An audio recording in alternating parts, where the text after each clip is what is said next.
The Houston Rockets weren't good at all this season, and they weren't expected to be good at all this season. They finished with the second worst record in the league. On top of that, they were one of the hardest teams in the league to watch this season, especially on offense. I like some of their young players. You guys know I'm a big Jalen Green guy. I think Jabari Smith showed the signs of promise as the season progressed. Tari Eason is one of my favorite rookies in the NBA. In my opinion, was actually the best rookie on the team. Alperen Sengun is a really fun watch. However, one thing or two things were very clear on tape. They need a point guard because Kevin Porter Jr. at point guard is clearly not the answer, and they need defense. I don't think they should scrap this rebuild for a rushed attempt to build a contender around a star from the past that's clearly old and aging.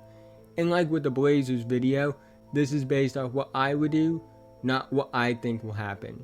I think they should continue to rebuild. I think that's very clear based off the title of this video. Because I think they have a chance at pick 4. Yes, they failed at pick 4 even though they had the second best odds in the draft.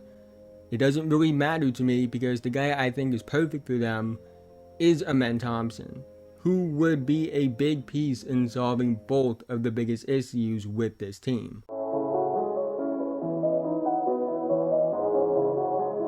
So one thing is very clear, the Rockets' problem isn't scoring. They have enough scores. Jalen Green was a lot more promising as a scorer in my opinion this season than given credit for. He showed promise with his rim pressure, him getting to the line at a decent rate for a second year player who still needs to develop physically was impressive, and even though the efficiency wasn't great, in fact I believe it actually went down a little bit, I think there are encouraging signs. I think he could be a 25 plus point per game scorer next season. Jabari Smith showed promise down the stretch. He struggled to start the season, but post All-Star break, he really showed all those signs that we saw as this floor spacer and this guy that can attack closeouts at Auburn. So I think he could make a leap as a scorer in year 2. Sengun is one of the best post scorers in the league. The problem is that the two best playmakers on the team are Alperen Sengun and KPJ. KPJ can't be your point guard. It's not who he is. He's a solid passer, but I think he's more of a sixth man than anything. And that's if they even decide to keep him. I think they should move on from him. But he's just not fit to be a primary initiating point guard. And Sengun is a really fun passing playmaking big, but he isn't the ideal playmaking initiator either. This was something that was very evident on tape, and it made the Rockets really hard to watch this season. They didn't have any offensive flow, they really didn't move the basketball a lot, and that was because of a lack of a real primary initiating playmaker. And that's where Amen Thompson comes into play. Amen Thompson is a 6'6", 215-pound guard wing with a 7-foot wingspan. On top of that, he's the best athlete in the draft, which really says something because this is one of the most athletic draft classes we have ever seen. Like I said in the last video, his athleticism is more comparable to Akame from Akame Got Killed than it is to any basketball player currently. Every single vertical athleticism trait he has is elite. He has elite vertical explosion. He has elite vertical range. He has unreal hang time. He's absurdly quick and twitchy. He has great speed with and without the basketball in his hands. He's elite in terms of flexibility and body control. It's truly something you watch on tape and think of an anime character more than a basketball player. However, I know some of you guys don't watch anime, so I'll put it into NBA terms as well. Imagine a bigger, stronger, taller version of Jalen Green with even better athletic traits and intangibles. Which is absurd because Jalen Green is one of the best athletes in the league and has some of the most absurd athletic traits I've ever seen, as well as athletic intangibles. So an even better version of that is absolutely ridiculous. But that's the kind of athleticism we are talking about with Amen Thompson. If the Rockets get Thompson in the draft, he would form easily the most athletic backcourt in the league with Jalen Green. But while his athleticism is generational and almost fictional, and definitely worth talking about, it's his skills as a basketball player that make him such a great fit with the Rockets. Like I said earlier, the Rockets don't need scoring. They have plenty of that already. They need a playmaker who can impact the game as a scorer, but doesn't need to impact the game as a scorer to bring an elite impact. And on top of being the best athlete in this draft, Amen is also the best passer in this draft in my opinion. He has unreal vision, he has unreal creativity, he utilizes athleticism and playmaking in a way that allows him to do things we have never seen in terms of passing. He has great feel, he makes incredible reads, he's elite at making mid-air adjustments, he's a great rim pressure threat, which allows him to kick out to open shooters, which the Rockets have. I think Jalen Green is going to be a good shooter long term. Jabari Smith, same thing. I think Jabari Smith is going to be an elite shooter long term. Amen has all the tools to be a primary playmaker in this league and the versatility to be both a primary and connecting playmaker, which is what the Rockets need. They need a playmaker that can play both on and off the ball, and Amen does that. And he does both those things at a level that I believe has the potential to make him complete and elite in both of those areas. On top of that, he would help out with the defense. He has good instincts, he has good feel, he has the athleticism, he has great ground coverage, great foot speed and lateral quickness.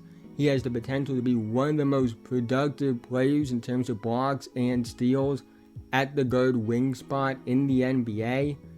So the Rockets' two biggest problems being defense and playmaking could be somewhat solved by taking Amen Thompson. He wouldn't fix them completely, but he would help improve those areas right away. Now, he's not perfect. If he was perfect, he would probably be the number 2 pick, because number 1 is kind of locked up at this point. He needs to work on his shot. He's not a good free throw shooter, he's not a good 3-point shooter. However, this isn't a Ben Simmons situation. Amen is willing to shoot the basketball and has clearly done work with his form to try and get better, and I don't think he lacks confidence as a shooter. The fact he's working to fix his biggest and really only flaw is a promising sign. He needs to continue to work on it, but I am encouraged by the fact that he understands what he needs to do to be as great of a basketball player as he can possibly be, and is working to do that. The Rockets need to focus on his shooting ability as well if they draft him, but I do think the Rockets are a good situation to play through mistakes and develop, assuming they continue to rebuild instead of trading all their young assets for a rust contender hope around a clearly aging washed star. I don't think the Rockets should bring back James Harden. I truly think it would be a mistake. Granted, that's not my decision to make. That's their decision to make. And if they feel like they should bring back James Harden, and that's the best decision to make, they're gonna do it. And there's nothing I can do about it. I'm just a guy on the internet at the end of the day. And the Rockets have people in the front office that are working in the NBA for a reason. And there's a reason I'm not. So, I very well could be wrong about this, but based off what I believe, I think they shouldn't do that. I understand it's been a shaky rebuild. I'm not saying it hasn't been, but they have pieces. A clear, talented, go-to scorer in Jalen Green, a potential floor-spacing POA defender and growing scorer in Jabari Smith, a high-energy glue guy who can contribute at a high level with and without scoring in Tari Eason, a fun playmaking big in Alperen Sengun. They don't need to scrap that to rush and attempt to build a contender when that window isn't there. I don't think bringing James Harden back and putting some pieces around him is going to make them contenders. Harden isn't the player he once was. You have a chance to draft a player that can change the trajectory of your franchise, whether it's Amen Thompson or Tari Thompson. We will be talking about Tari in the next video. Someone that would bring a defense and playmaking element that the Rockets desperately need. Amen would fit with this roster like a glove because he doesn't need the basketball in his hands to bring a big time impact, but he can bring a big time impact with the ball in his hands, and you want him to have the basketball in his hands because he has special playmaking traits. And it's a situation where he can play through mistakes and improve his flaws. This is a player that I think has a chance to be a franchise player if he hits his highest end outcome. In fact, he's one of only 3 players in this draft that I think have legit franchise player potential. It's him, Scoot Henderson, and Victor Wembanyama. And this will be a perfect fit for the Houston Rockets. But that's the end of this video. If you made it to this point, thank you so much. Again, haven't already, like, subscribe, hit notification bell, notified whenever I release a video. I'm making videos about basketball all the time, so that interests you. Really think you enjoy this channel, and liking and subscribing are the 2 best ways can help me out, help support the channel, help me out in the YouTube algorithm. Let's try to get 100 likes so YouTube will recommend it to others. Let me know what you think about the Rockets to do. Who should they draft at pick 4? Who do you think is going to be on the board at pick 4? They are guaranteed at least one of the 3 non-Victor Wembanyama blue chip prospects. So, who do you think is going to be on the board when they pick? Who do you think is the best fit among those 3 non-Victor blue chip guys as far as team goes? I think easily the best fit is Scoot Henderson, but I don't think he's going to make it to pick 4. And so, let me know all that in the comment section below. Do you think they should trade for James Harden? Do you think, well, not trade, sign James Harden and then trade the assets for stars around him? I'll do all that in the comment section below. That being said, have a nice day, and I'll see you guys in the next one.